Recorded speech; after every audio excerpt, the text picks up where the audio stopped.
नमस्कार मित्रांनो, मी सचिन शिंदे आपल्या समोर द्या स्पर्धेचा अकॅडमी युट्यूब चॅनल पाहतो. मित्रांनो, महत्त्वाच्या घडामोडी. मित्रांनो, आज आपण पाहतोय 14 आणि 15 मेचे करंट अफेअर आणि दररोज आपण 12 प्रश्न घेत असतो. कोणतीही स्पर्धा परीक्षा असू दे, करंट अफेअर चालू घडामोडी हा खूप महत्त्वाचा पार्ट आहे. मित्रांनो, आपण जर पाहतो कुठलीही स्पर्धा परीक्षा असू दे, त्यासाठी खूप महत्त्वाचा असा चालू घडामोडी हा विषय असतो. मित्रांनो, ठीक आहे, आपण सुरू करूया आजचे महत्त्वाचे प्रश्न. कालचा प्रश्न होता, भारताची युनिफाईड पेमेंट इंटरफेस प्रणाली स्वीकारणारा पहिला कॅरिबियन देश कोणता आहे? तर उत्तर आहे त्रिनिदाद आणि टोबॅगो. हा देश आहे, लक्षात ठेवा. प्रश्न काय होता? यूपीएस स्वीकारणारा पहिला कॅरिबियन देश. पुढे आजचा पहिला प्रश्न. द मेटोरी मेटोओरिटिकल सोसायटीच्या फेलो म्हणून निवड केलेल्या पहिल्या भारतीय महिला कोण आहेत, असा आपल्याला प्रश्न विचारलेला आहे. तर उत्तर आहे कुलजीत कौर मराहस, हे त्यांचं नाव आहे. ठीक आहे. इतर काही महिला पाहूया आपण. फेमिना मिस इंडिया सर्व्हिस किताब विजेता साध्वी सतीश सैल. ऑस्ट्रेलियाच्या पहिल्या महिला लष्कर प्रमुख सुसान कॉईल यांची नियुक्ती. विटली पुरस्कार 26 भारतीय महिला विजेत्या बरखा सुब्बा आणि परवीन शेख. आंध्र प्रदेशच्या उच्च न्यायालयाच्या पहिल्या महिला मुख्य न्यायाधीश लिसा गिल न्यायमूर्ती. गोल्डमन पर्यावरण पुरस्कार 26 विजेता बोरिन किम. नासाच्या आर्टिमिस 2 मोहिमेत चंद्राभोवती प्रदक्षिणा करणारी पहिली महिला Christina coach. World youth parliament 26 मध्ये भारताचे प्रतिनिधित्व स्तुती प्रधान यांची निवड. महिला सक्षमीकरण अग्रणी पुरस्कार कल्पना सोरेन यांना प्रदान. काही फर्स्ट महिला आहेत, आपण ते पाहिलेलं आहे. ठीक आहे. दुसरा प्रश्न. पूर्णपणे डिजिटल बँकिंगचा अवलंब करणारे भारतातील पहिले राज्य नुकतेच कोणते झाले आहे? तर उत्तर आहे केरळ राज्य झालेलं आहे, लक्षात असू दे. ठीक आहे. तिसरा प्रश्न. खालीपैकी कोणता देश इंटरनॅशनल बिग कॅट अलायन्स मध्ये 26वा सदस्य देश म्हणून सामील झाला आहे? प्रश्न खूप इम्पॉर्टंट आहे. इंटरनॅशनल बिग कॅट अलायन्स मध्ये 26वा सदस्य देश, तर उत्तर आहे सौदी अरेबिया, हे त्याचं उत्तर आहे. काय उत्तर आहे? Saudi Arabia. ओके. ठीक आहे. डिटेल पाहूया. International big cat alliance. भारताच्या नेतृत्वाखाली इंटरनॅशनल बिग कॅट अलायन्स मध्ये सौदी अरेबिया सामील होणार. सौदी अरेबिया IBCA 26वा सदस्य देश ठरणार आहे. उद्दिष्ट: वाघ, सिंह, बिबट्या, हिमबिबट्या, चित्ता, जॉग्वार, प्युमा सारख्या मोठ्या मांजरवंशीय प्राण्यांचे संवर्धन करतं, म्हणून त्याचं नाव इंटरनॅशनल बिग कॅट अलायन्स. पहिली इप्सा म्हणजे IBCA ची शिखर परिषद 1 ते 2 जून 2026 नवी दिल्ली येथे आयोजित केली जाणार आहे.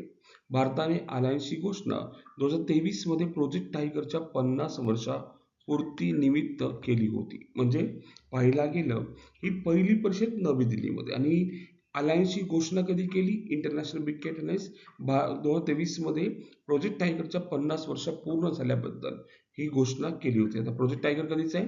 1972चा आहे, लक्षात असू दे. पुढे चौथा प्रश्न. 1967 नंतर प्रथमच तामिळनाडूमध्ये कोणत्या पक्षाने नॉन द्रविडियन सरकार स्थापन केले? तर उत्तर आहे TVK ने नॉन द्रविडियन सरकार स्थापन केले. इन डिटेल पाहूया आपण मित्रांनो, है ना. तलपती विजय तमिळनाडूचे नवे मुख्यमंत्री. अभिनेता ते मुख्यमंत्री असा प्रवास करणारे तलपती विजय आता तमिळनाडूचे मुख्यमंत्री झाले आहेत. पूर्ण नाव S जोसेफ विजय. ठीक आहे. पक्ष तमिळंगा वेट्री, है ना, कझागम. निवडणूक चिन्ह शिट्टी आहे. 2026 मध्ये 234 पैकी 108 जागा जिंकल्या. 1967 नंतर प्रथमच नॉन द्रविडियन पक्षाचे सरकार. विजय मिळवलेल्या जागा पेरांबूर आणि तिरुचिरापल्ली ईस्ट. नंतर तिरुचिरापल्ली ईस्ट जागा सोडली.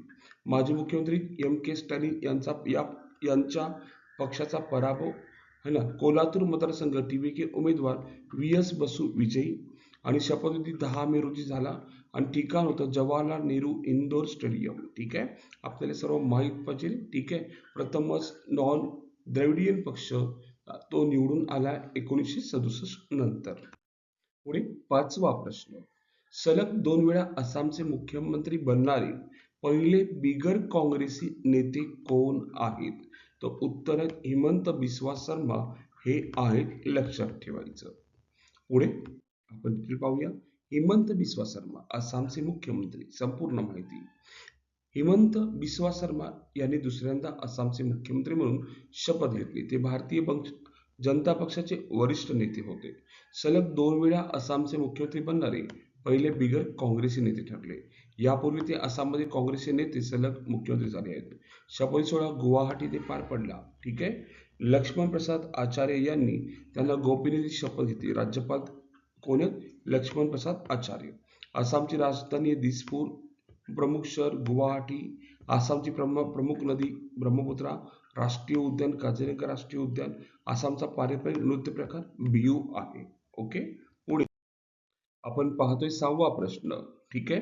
प्रश्न असा विचारला की आपल्याला steel authority of India limited सेलच्या अध्यक्ष आणि व्यवस्थापकीय संचालक पदाचा कारभार नुकताच कोणी स्वीकारला आहे? ठीक आहे. हा खूप सिंपलचा प्रश्न आपल्याला माहीत असणं भरपूर आवश्यक आहे, कारण की असे कोणते प्रश्न कधी येतील काही सांगता येत नाही. तर उत्तर आहे तर डॉक्टर अशोक कुमार पांडा, लक्षात असू दे. पुढे काही महत्वाचे. Chief defence of staff CDS NS Raj Subramani.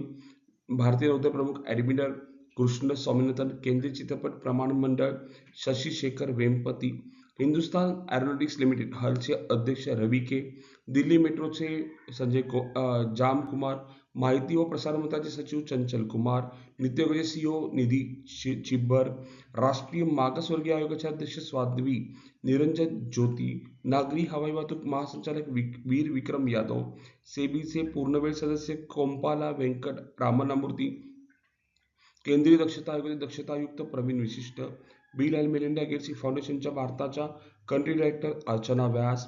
Press club of इंडियाच्या पहिल्या महिला अध्यक्ष संगीता वारोवा. मुख्य माहिती आयुक्त राजकुमार गोयल. केंद्रीय प्रत्यक्ष कर व सीमाशुल्क मंडळाचे अध्यक्ष विवेक चतुर्वेदी. भारतीय अन्न सुरक्षा व मानके प्राधिकरण रजित पुनानी. भारतीय बॉक्सिंग महासंघाचे अध्यक्ष अजय सिंह. उपराष्ट्रीय सुरक्षा सल्लागार अनिश दयाल सिन्हा. पुढे 7वा प्रश्न. आंतरराष्ट्रीय ऑलिम्पिक समितीने अलीकडेच कोणत्या देशाच्या खेळाडू आणि संघावर लादलेली बंदी उठवली? तर उत्तर आहे बेलारूसवर बंदी उठवलेली आहे. बेलारूस देशावरती. आंतरराष्ट्रीय ऑलिम्पिक समिती स्थापना 23 जून 1894. Paris France. मुख्यालय लॉझन स्वित्झर्लंड.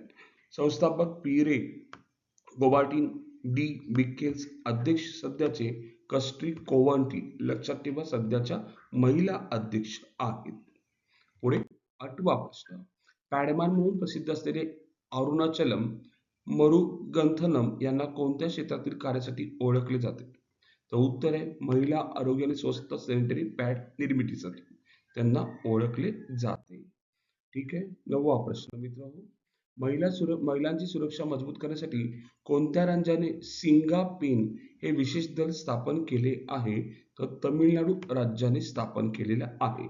सिंगापेन विशेष दल महिलांच्या सुरक्षेसाठी स्थापन. राज्य तमिळनाडू. राजधानी चेन्नई. सध्याचे मुख्यमंत्री सी जोसेफ विजय आणि राज्यपाल राजेंद्र विश्वनाथ आर्लेकर. ठीक आहे. पुढं 10वा प्रश्न. ICGS अचल हे कोणत्या प्रकारचे जहाज आहे असा आपल्याला प्रश्न विचारलेला आहे. कोणत्या प्रकारचे जहाज आहे? ठीक आहे. आपण जर पाहिला गेला हा कोणत्या प्रकारचा जहाज विचारलं तर उत्तर आहे फास्ट पेट्रोल वेसल प्रकारचं जहाज आहे. इन डिटेल पाहूया. ICGS अचल भारतीय तटरक्षक दलात दाखल. भारतीय तटरक्षक दलात नवीन गस्ती जहाज ICGS अचल दाखल झाले. जहाजाचे नाव ICGS. इंडियन कोस्ट गार्ड दल. श्रेणी अदाम्या क्लास फास्ट पेट्रोल वेसल. दिनांक 9 मे 26 रोजी दाखल. दिनांक बांधणी गोवा शिपयार्ड लिमिटेड गोवा. मालिकेतील 5वे जहाज. 8 जहाजांची निर्मिती सुरू. तांत्रिक वैशिष्ट्य 51 मीटर लांबी. कमाल वेग 27 नॉट्स. ऑपरेशन रेंज 1500 नॉटिकल मैल. कर्मचारी क्षमता 5 अधिकारी 34 कर्मचारी. इंजन 3000 किलोवॅटचा डिझेल इंजन. स्वदेशीकरण 60% पेक्षा जास्त वापर केलेला आहे. ठीक आहे. पुढचं आपण पाहतोय 11वा प्रश्न. गाबी नावाच्या ह्युमॅनाइट रोबोटला कोणत्या धर्माची दीक्षा देण्यात आली? तर उत्तर आहे बौद्ध धर्माची दीक्षा देण्यात आलेली आहे. 12 प्रश्न, राष्ट्रपती द्रौपदी मुर्मू यांनी एन रंगस्वामी यांची पुदुचेरी मुख्यमंत्रीपदी नियुक्ती केली असून त्या कितव्यांदा मुख्यमंत्री झाले आहेत? तर उत्तर आहे पाचव्यांदा मुख्यमंत्री झालेले आहेत. कितव्यांदा? पाचव्यांदा. पुढे नेक्स्ट क्वेश्चन. आजचा प्रश्न, अशोक कुमार बेहरा यांनी कोणत्या संस्थेच्या पश्चिम क्षेत्र 1 मध्ये कार्यकारी संचालक म्हणून पदभार स्वीकारला आहे? एनटीपीसी, पॉवर ग्रिड, ओएनजीसी, भेल. आपल्याला कमेंटमध्ये उत्तर सांगायचंय की उत्तर काय असू शकतं. ठीक आहे मित्र, आज आपण इथेच थांबू. उद्या याच टाइम रोजी याच वेळी भेटू मित्रांनो. धन्यवाद. थँक्यू.